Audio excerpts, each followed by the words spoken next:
الحمدللہ، اللہ تعالیٰ کا لاکھ لاکھ شکر ہے کہ مالک الملک نے اپنی یاد کی توفیق اور موقع عطا فرمایا۔ لاکھوں اور کروڑوں درود حضرت محمد مصطفیٰ صلی اللہ علیہ وآلہ وسلم پر، جن کے طفیل مالک الملک نے یہ مہربانی عطا فرمائی۔ سامعین اکرام، اللہ تعالیٰ نے قرآن پاک میں ارشاد فرمایا، اعوذ باللہ من الشیطان الرجیم، بسم اللہ الرحمن الرحیم۔ اور ہم نے بھیجا موسیٰ کو فرعون اور اس کی قوم کے سرداروں کے پاس اپنی نشانیاں دے کر، پس آپ نے کہا، میں بے شک رب العالمین کا فرستادہ ہوں۔ پس جب آپ آئے ان کے پاس ہماری نشانیاں لے کر، تو وہ ان سے ہنسنے لگے، اور ہم نہیں دکھاتے تھے ان کو کوئی نشانی مگر وہ پڑی ہوتی تھی پہلی سے، اور ہم نے مبتلا کر دیا ان کو عذاب میں تاکہ وہ باز آ جائیں۔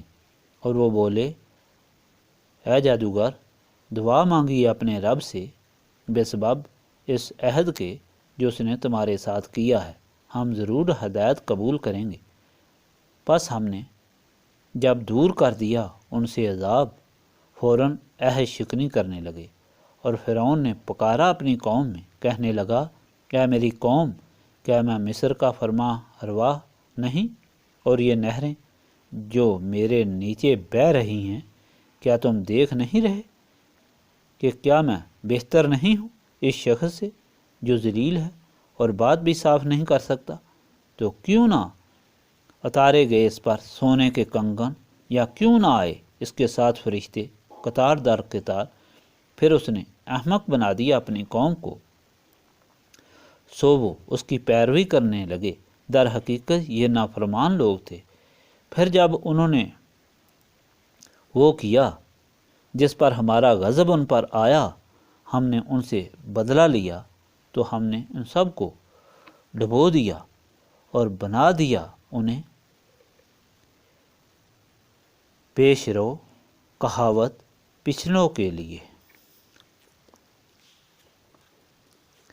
پچھلے فرمان میں اللہ تعالیٰ نے ہدایت عطا فرمائی کہ جو لوگ اللہ تعالیٰ کی یاد سے غافل ہو جاتے ہیں، ان پر شیطان مسلط ہو جاتا ہے، جو ان کو گمراہ کرتا رہتا ہے، اور وہ اپنے آپ کو راہ راست پر سمجھتے رہتے ہیں، یہاں تک کہ جب ان کا سامنا اللہ تعالیٰ سے ہوگا تو ان کی آنکھیں کھلیں گی کہ وہ تو غلط راستے پر چلے۔ غلط ساتھیوں کے کہنے پر وہ افسوس کریں گے، مگر اس وقت ان کی بیزاری کوئی فائدہ نہ دے سکے گی، بلکہ وہ سب آگ میں مشترکہ مبتلا ہوں گے۔ نبی پاک صلی اللہ علیہ وآلہ وسلم کو حکم دیا گیا کہ ان ظلمت میں ڈوبے ہوئے ظالموں کو چھوڑ دیں، ان کی نہ سماعت کام کرتی ہے نہ بصارت، اس لیے اب ان پر ہدایت کا کوئی فائدہ نہیں، ان کو عذاب دیا جائے گا۔ آپ صلی اللہ علیہ وآلہ وسلم دیکھیں گے یا نہیں، آپ صلی اللہ علیہ وآلہ وسلم ہدایت پر ہیں، آپ صلی اللہ علیہ وآلہ وسلم اس رہنمائی پر قائم رہیں، آپ صلی اللہ علیہ وآلہ وسلم کے غلاموں کی عزت بڑھتی رہے گی۔ البتہ آپ کی قوم سے پوچھا جائے گا کہ وہ بھی لوگوں کو وہ ہدایت دیتے رہے جو آپ صلی اللہ علیہ وآلہ وسلم سے انہوں نے لی، یعنی صرف اللہ تعالیٰ وحدہ لا شریک کی عبادت، جس کے بغیر کوئی معبود نہیں۔ یہ گمراہ جن کی عبادت کرتے ہیں ان کا کوئی ثبوت نہیں، جتنے بھی پہلے رسول گزرے ہیں وہ سب صرف ایک اللہ تعالیٰ کی عبادت کا حکم دیتے رہے۔ آج کے فرمان الہی میں اللہ تعالیٰ کے رسول حضرت موسیٰ کا حال بیان کیا گیا۔ اللہ تعالیٰ نے آپ کو رسالت عطا فرمائی اور فرعون اور اس کی قوم کی طرف بھیجا کہ اسے سمجھائیں کہ اللہ وہ نہیں ہے، اللہ تعالیٰ وہ ہے جس نے اسے اور ساری مخلوق کو پیدا کیا۔ حضرت موسیٰ کو معجزات دیے گئے، عصا کا اعضا بن جانا، ہاتھ جیب میں ڈال کر نکالنا اور اس کا چاند کی طرح چمکنا، لیکن ہر معجزے کا انہوں نے انکار کیا۔ پھر ان کو عذاب نے گھیرا، کبھی ٹڈی دل جس نے سارے فصل کھا لیے، جوئیں جو ہر جگہ ہو گئیں، اور مینڈک جو ہر جگہ ہر چیز کو بھر دیتے تھے۔ فرعون اور اس کی قوم سخت تنگ ہوئی اور حضرت موسیٰ سے عرض کی، اچھا تم اپنے خدا کو بولیے کہ یہ مصیبت ہٹائے۔ حضرت موسیٰ نے عرض کی، اللہ تعالیٰ نے مصیبت سے ان کو نجات دی، مگر نجات کے بعد وہ اور زیادہ گمراہ ہو گئے، آخر ان کو سمندر میں غرق کر کے نیست و نابود کر دیا گیا۔ فرعونیوں کی زمین مال کی مالک موسیٰ کی قوم بن گئی۔ فرعون نے بڑی چلاکیوں سے اپنی قوم کو قابو کرنے کی کوشش کی، مگر حق حق ہے جو ظاہر ہوا۔ فرعون نے اپنی قوم کو کہا کہ میں تمہارا خدا بہتر ہوں یا موسیٰ کا خدا؟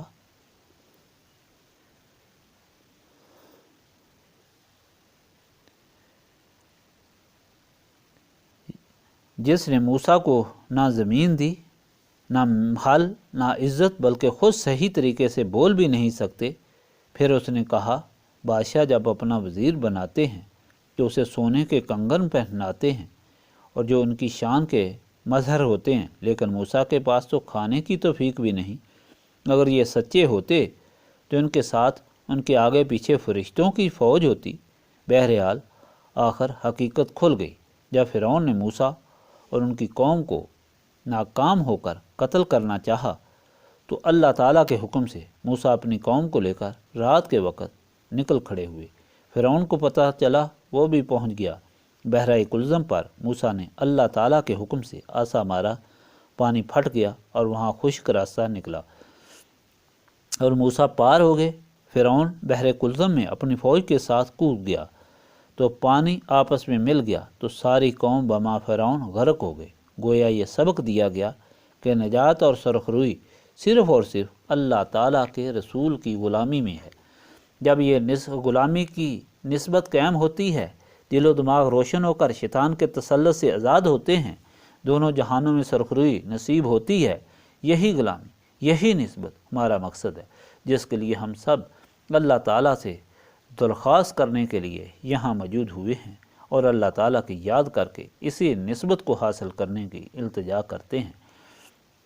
اللہم صلی علی سیدنا محمد و علی آلہ و صحابہ صلاۃ تکون لنا امان من کل خوف، لا الہ الا انت سبحانک انی کنت من الظالمین، استغفر اللہ العظیم الذی لا الہ الا هو الحی القیوم واتوب الیہ، استغفر اللہ العظیم الذی لا الہ الا هو الحی القیوم واتوب الیہ، استغفر اللہ العظیم الذی لا الہ الا هو الحی القیوم واتوب الیہ، ربنا تقبل منا انک انت السمیع العلیم وتب علینا انک انت التواب الرحیم۔